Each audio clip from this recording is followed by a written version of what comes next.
Alors, le lambeau supramalléolaire latéral. Je vous ai dit tout à l'heure, c'est le moins neurocutané des lambeaux. C'est un lambeau avec un pédicule axial vasculaire. D'accord? Ce lambeau est prélevé en face antéro-externe de jambe, au tiers inférieur de jambe. D'accord? Face antéro-externe, tiers inférieur de jambe.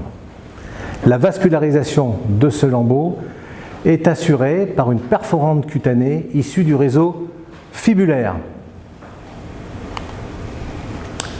L'artère fibulaire, vous l'avez dit tout à l'heure, donne deux branches terminales. Une fibulaire antérieure, une fibulaire postérieure. C'est celle qui nous intéresse, la fibulaire antérieure, celle qui perfore la membrane interosseuse et ce qui se retrouve donc dans la loge antéro-externe de jambe, qui passe donc de la loge postérieure à la loge antérieure. L'artère fibulaire antérieure. D'accord? Cette artère fibulaire antérieure, vous voyez ici, donne deux branches. Une branche ascendante, c'est l'artère du lambeau supramalléolaire latéral. C'est une artère à destinée cutanée. Et puis, une branche descendante pour le réseau anastomotique entre le réseau fibulaire et le réseau tibial antérieur. Ce qu'on vous a dit tout à l'heure, hein, l'anastomose entre ces deux réseaux, fibulaire postérieur et tibial antérieur. D'accord?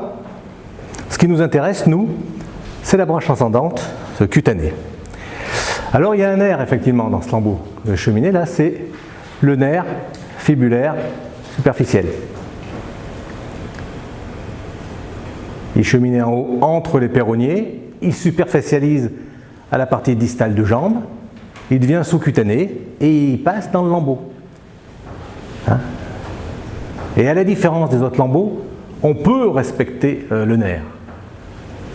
Mais si vous le prenez avec le lambeau, vous vous tracassez moins, ce n'est pas grave, vous avez simplement une petite perte de la sensibilité à la face externe du pied, mais il n'a pas la même importance que dans les autres lambeaux.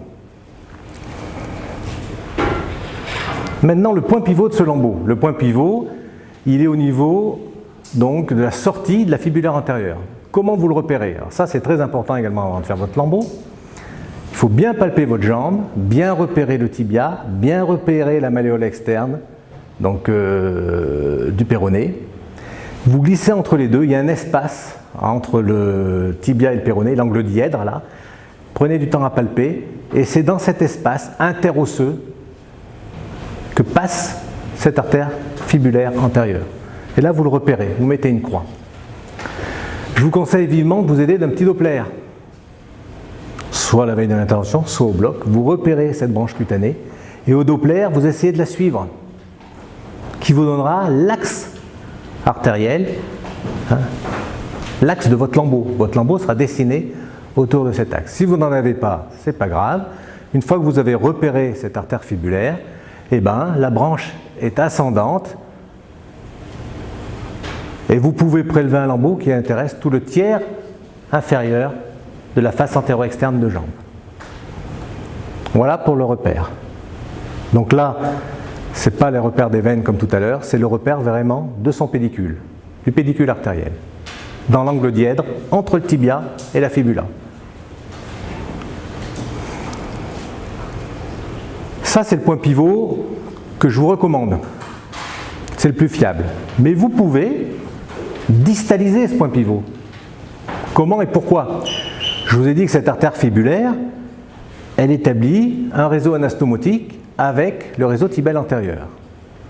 Donc si vous liez l'artère fibulaire, dès sa sortie de la membrane interosseuse, la branche ascendante cutanée est réalimentée par l'anastomose issue du réseau tibial antérieur.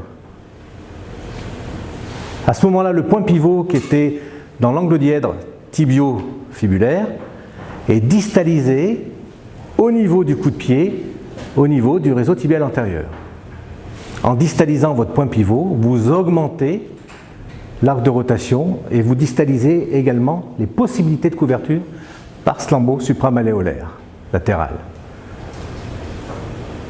La dissection est un peu plus délicate, il faut bien ouvrir le rétinaculum pour exposer tout le réseau vasculaire et ça vous permet de couvrir à ce moment-là l'extrémité du pied, éventuellement les articulations métacarpophalangiennes. Alors, nous allons voir maintenant la technique de prélèvement dans son mode commun, je dirais, avec un point pivot dans l'angle diète tibio-fibulaire.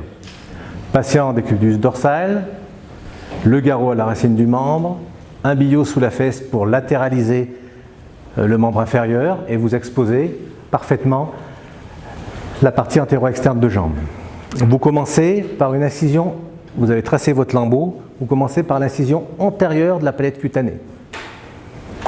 Vous incisez la peau, le gras et l'aponévrose. Et vous risquez effectivement de tomber, comme sur le schéma, sur ce nerf fibulaire superficiel. Et sous l'aponévrose, vous êtes sous les extenseurs. D'accord? Soit vous sectionnez le nerf fibulaire, vous êtes sur les extenseurs, et là, le premier temps que vous avez à faire avant de continuer, votre aide va écarter les extenseurs pour aller repérer la membrane interosseuse, et vous allez voir l'artère fibulaire antérieure qui vient perforer la membrane interosseuse. Ça, vous le verrez très bien. Pourquoi il faut la voir et pas continuer la dissection? Parce que vous l'avez repéré que manuellement, et peut-être que votre repère manuel n'est pas parfaitement centré sur l'artère fibulaire antérieure. Exemple, si vous l'avez fait votre point un peu plus bas, et vous coupez tout votre lambeau, et que l'artère est un peu plus haute, quand vous levez votre lambeau, eh bien vous n'aurez pas assez d'arc de rotation, et vous allez vous trouver avec un lambeau totalement incompétent, en tout cas qui ne recouvrira pas votre perte de substance. Donc voilà pourquoi vous incisez en antérieur d'abord votre lambeau, et vous allez tout de suite voir l'issue de la fibulaire antérieure. Et en fonction de ça, vous réadaptez votre dessin. Comprenez là la subtilité? Une fois que vous avez repéré ça, vous terminez votre lambeau, vous incisez à la partie supérieure, à la partie distale de votre lambeau, en prenant l'aponévrose, ça par contre c'est un lambeau fascio-cutané, c'est pour une sécurité vasculaire, jusqu'au plan de la fibula. Vous incisez ensuite la partie postérieure du lambeau et vous ruginez, puisque ce septum, on l'a montré tout à l'heure dans l'anatomie de la jambe, vient sur la crête fibulaire. Et vous ruginez la crête fibulaire jusqu'à l'origine de la branche cutanée ascendante qui vient de l'artère fibulaire antérieure. De laisser un petit peu de périoste, ça sécurise, ça évite de tirer sur ces vaisseaux qui sont tout petits, vous le verrez, c'est pour sécuriser l'origine vasculaire de votre lambeau. Pareil, comme tout à l'heure, ce lambeau peut être levé de manière péninsulaire comme ça. Il peut être ménagé un pédicule fascio-graisseux, et c'est même un très bon exemple des propolar flaps. C'est-à-dire cette artère cutanée, c'est lambeau en hélice, juste à destinée cutanée, vous incisez la peau et vous retournez le lambeau. Et dans ce cas-là, on peut respecter le nerf. Donc le nerf peut être respecté.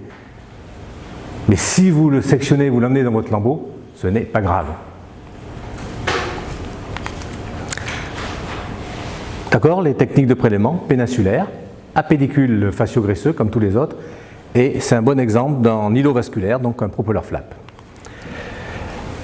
Les indications: perte de substance du quart inférieur de jambe, face antérieure de cheville, face postérieure de cheville, tendon d'Achille. Quelques exemples dans la forme la plus simple possible, en forme péninsulaire: brûlure, exposition de la malléole externe, exposition du tendon d'Achille chez un enfant. La brûlure, ça respecte les plans profonds. Donc on utilise le peu de peau saine qui reste, puisque vous ne pouvez pas greffer une malléole et un tendon comme ça exposé. Alors voilà le lambeau levé, vous voyez très bien les extenseurs, vous voyez la fibula, vous voyez des péronniers qui passent en arrière de la malléole, voilà votre plan musculaire. D'ailleurs quand vous allez refermer, vous allez suturer l'un à l'autre, extenseur et péronnier, pour couvrir votre fibula qui est un peu exposée en distalité là. Là, c'est pas le même patient mais sur un autre pied, c'est pour vous montrer ce que vous devez voir. Vous voyez très bien l'issue de la fibulaire antérieure au niveau de la membrane interosseuse, avec la branche à destinée cutanée et la branche descendante vers le réseau tibial antérieur. Donc représentez-vous, le pied est là, face externe, le talon est là-bas, d'accord? L'extenseur et la fibula, c'est à l'envers, d'accord? Face postérieure. Et voilà le lambeau, tout simplement, péninsulaire, retourné sur la malléole et le tendon d'Achille. Et le site d'honneur, et directement greffé en ayant soin de rapprocher les plans musculaires pour couvrir la fibula. Donc un autre cas un peu plus travaillé avec un pédicule fascio-graisseux. Voilà votre lambeau avec le pédicule fascio-graisseux. Dans ce cas-là, il est tunnelisé. Vous voyez en place. Et puis, en ce mode propeller flap, les séquelles de brûlure, vous circonscrivez complètement le lambeau. Alors c'est profond, hein, vous allez voir jusqu'à l'origine, tout le temps. Mais le lambeau est circonscrit dans sa totalité. Il est retourné sur la perte de substance. Hein, on regarde du tibial à l'intérieur, du muscle tibial à l'intérieur, le site donneur est fermé, et voilà. Ça, c'est l'exemple type de propeller flap.